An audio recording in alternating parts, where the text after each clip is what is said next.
Alright, today we're going to show you how to replace the wick in a Kero-Sun Omni 15. This procedure would also be the same for a Kero-Sun or a Toyo stove Moonlighter. It's basically the same heater. The difference is the Moonlighter has the glass. First thing we're going to do to replace the wick is we got to take the chimney section off. The chimney section is removed via 3 little wing nut, little thumb screws right here at the base of the chimney. So we're just going to thread those out. And then lift the chimney off. Okay. Right here, once you get in here, you can see your safety devices for the tip over and your flame spreader. We're going to need to remove the flame spreader. Just give it a quick twist and lift it right off. While you're replacing the wick, you're going to want to clean the flame spreader. Clean these edges right here. Clean all the holes in the flame spreader. Make sure they're free and clear. Okay.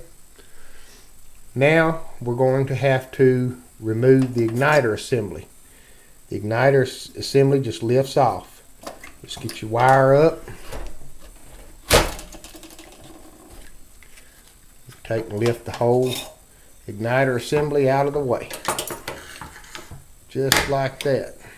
Now, we have 3 little thumb screws, or wing nuts, I guess. Just need to take those off.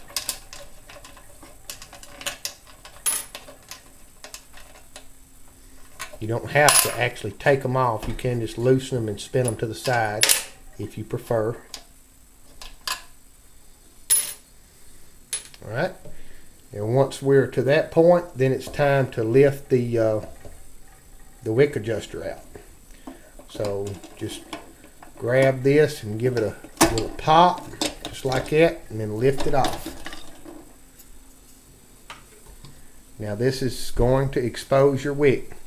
Now you have a rubber seal right here. We're going to need to lift it out. Set it aside. Alright, now we're in here to our wick. Right here we have, this is a cotton wick in this Omni 15. We're going to pull that out. To pull that out, all you do is just simply lift it out. Once you get the wick out, take and free the wick from the wick carrier just by folding it to the inside.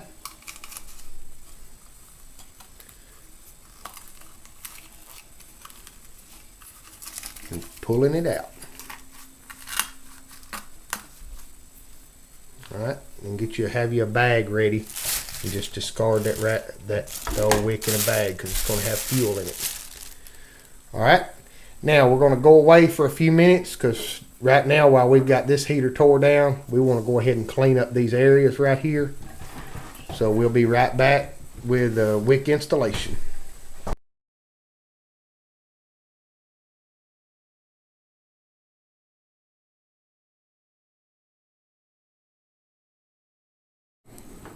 Okay, getting back to putting the wick in a Kero-Sun Omni.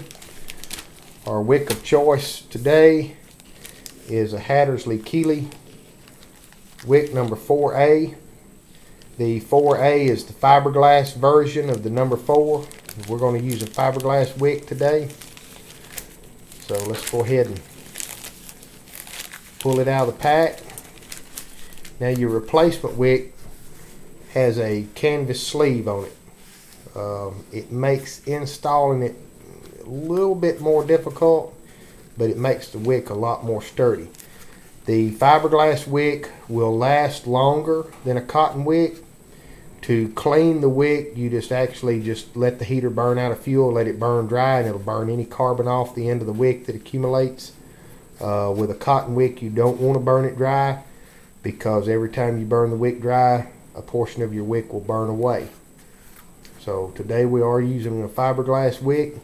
If you pull your wick out of a pack and it's got a few little old threads sticking up like this, you want to take a pair of scissors and just trim them off. You want a good level surface. Any loose strands of fiberglass or something, just trim those right off. And there's an installation line on your wick. You see this line right here. It is very important that you line that line up with the top of your wick carrier. Just line it up. And what we'll do is we'll fish the wick up through the wick carrier, and then there are teeth in the wick carrier, you can see right here, and those will bite into the canvas sleeve on the wick and anchor it in place. You just roll the wick up like that, get it in place, and open it up and line that line up right around the top of your wick carrier.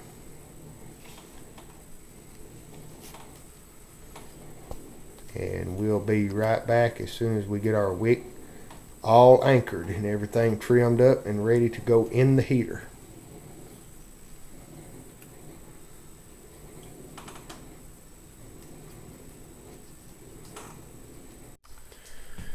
Alright, we're back with our wick. Right here we got our replacement wick. You can see most of your new replacement wicks have a loose cotton sock at the bottom. The cotton helps, it's a lot more absorbent than the fiberglass, so they use the cotton to feed the fiberglass to get the kerosene up to the wick surface rapidly. What I like to do on these, because they're only split on one side, is we like to go to the opposite side from where the one split is and add another split to the wick. That way the wick sock can lay down into the bottoms of the tank to help make sure it can pick all the fuel up. So right there you can see the wick split two ways. Alright, now we're going to go ahead and slide this wick down over the wick tube.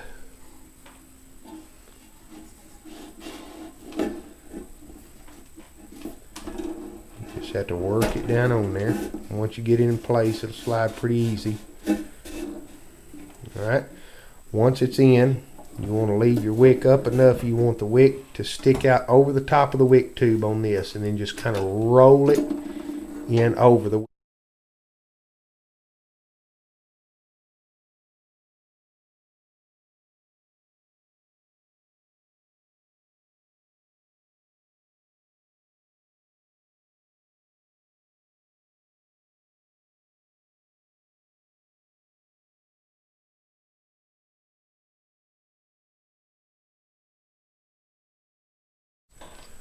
Alright, now that we got our wick in place, what we've got to do is we've got to line our teeth up on our wick carrier with the teeth on our wick adjuster.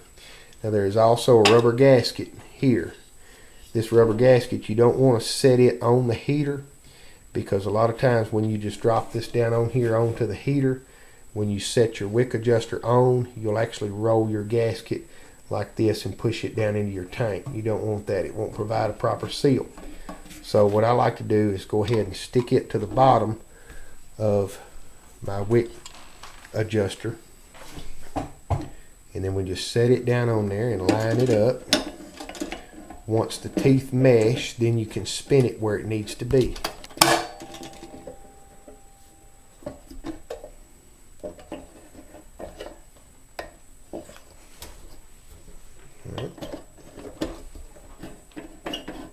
That's good. Our wick moves. Alright, now we just reverse our disassembly process. It's time to start putting our hole down and wing nuts back.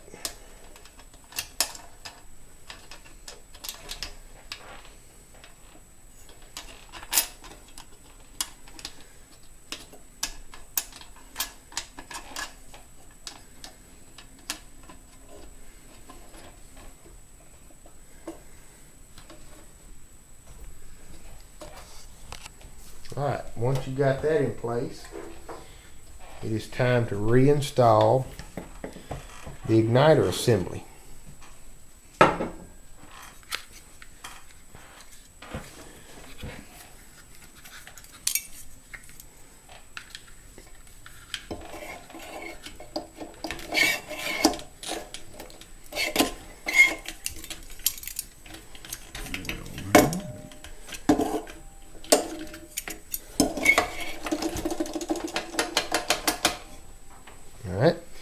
Now that our igniter assembly is in place, we have to put the anti-tip over device in, and it just drops right down in here like so.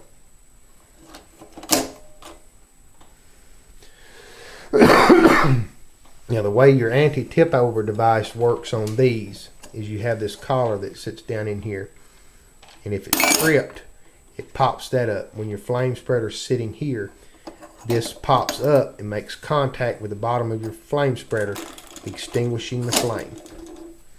That's how that works, and we are ready now for the flame spreader.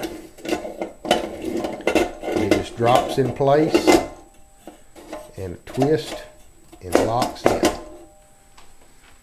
Okay, snap your wire back under. Alright, now we are ready for our chimney assembly.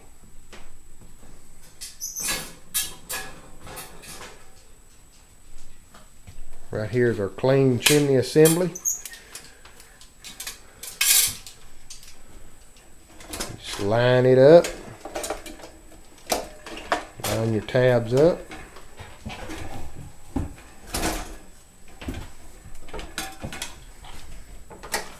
And reinstall your thumb screws. And on your Omnis and your Moonlighters, the thumb screws will thread through the outer housing. They should not thread tight down to the housing, but actually go through the hole,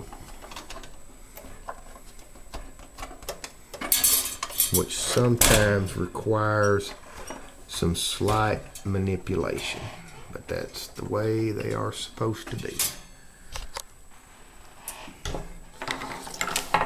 Alright folks, there you have it.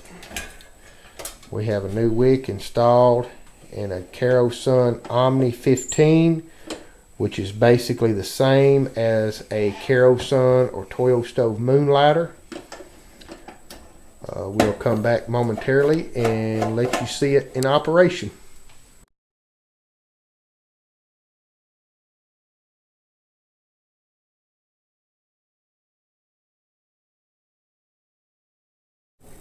Okay, now we got our Omni 15 taken apart. Sometimes over time, these little windows on the front where you can see your flame, they start deteriorating, cracking, coming apart, discoloring, so forth and so on. So today, we're going to replace it with a new one. This is a universal Mica window. Mica is a mineral, in case you don't know. It's flexible and transparent, and it accepts heat very well. So these are cut to fit. You can cut them with any regular pair of household scissors. Usually comes with a little template in here where you can make you a pattern if your heater needs a round one or whatever style you have. I know the Omni 105s, the Coronas, a lot of the other kerosene heaters use these. So today we're going to show you how to cut one up and replace it. Now this Omni 15, we've got our chimney removed. To remove the chimney, you just have to remove the cage around it. It just pops out, and then you can lift the chimney off. So we're going to turn this upside down, and inside here there's a small nut that holds a track that mica's stuck in. So we're going to take that out and remove our window and put us a new window in there.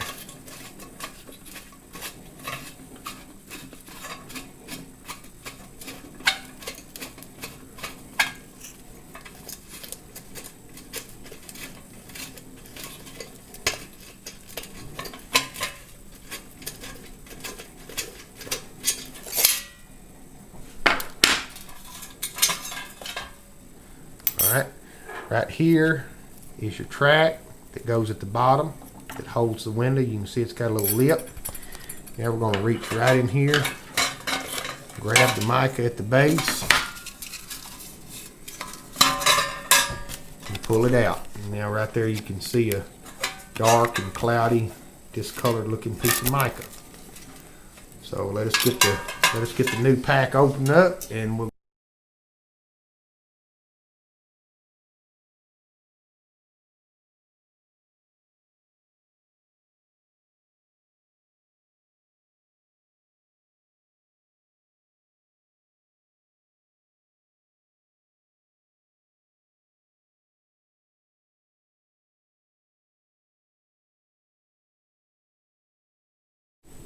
Alright, back on the mica operation. Right here's our old piece. Right here's our nice, clear new piece. So what you want to do is take your old piece and line it up on the new piece. Get your corners matched up. Then you can take and cut it with a good sharp pair of scissors.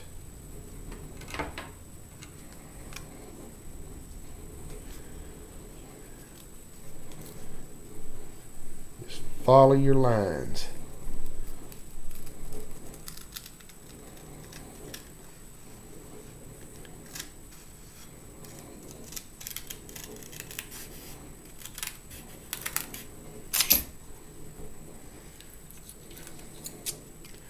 Right there you can see how easily it cuts. Cuts nice and clean with a regular pair of household scissors. You just want some good sharp ones.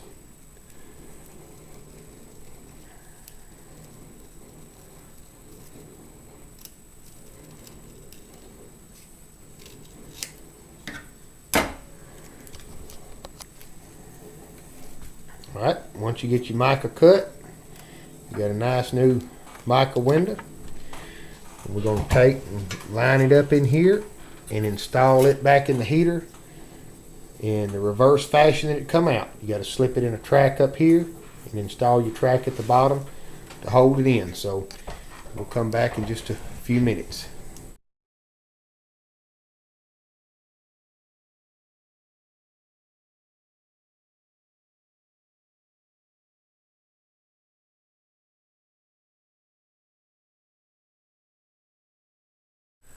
Okay, here's our Kero-Sun Omni 15 completed. New wick installed. Nice new clear mica window. You can see the flame in there. This one's ready to heat. While we're on the subject of the heaters and kerosene, I want to talk to you briefly about kerosene. You have multiple forms of kerosene. You always want to use K1 kerosene in your kerosene heater. But on top of that, I always tell people to do not use the dyed kerosene. The dye can accumulate on your wick. It will decrease your wick life. It'll get crusty and nasty. Usually the heater will smell when it's in operation. You want a good quality clear K1 kerosene. Good quality clear K1 kerosene looks just exactly, when poured up, just exactly like a glass of water. Now you believe this or not, this is a glass filled with kerosene.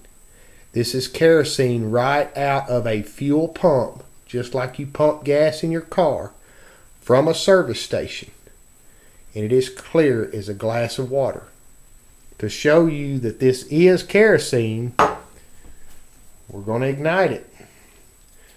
A toothpick, and it fires right up. So I recommend use clear, undyed K1 kerosene. The dye will cause you two problems. Number one, it'll cause your heater to smell more. You'll have more objectionable odors. Your wicks will not last as long.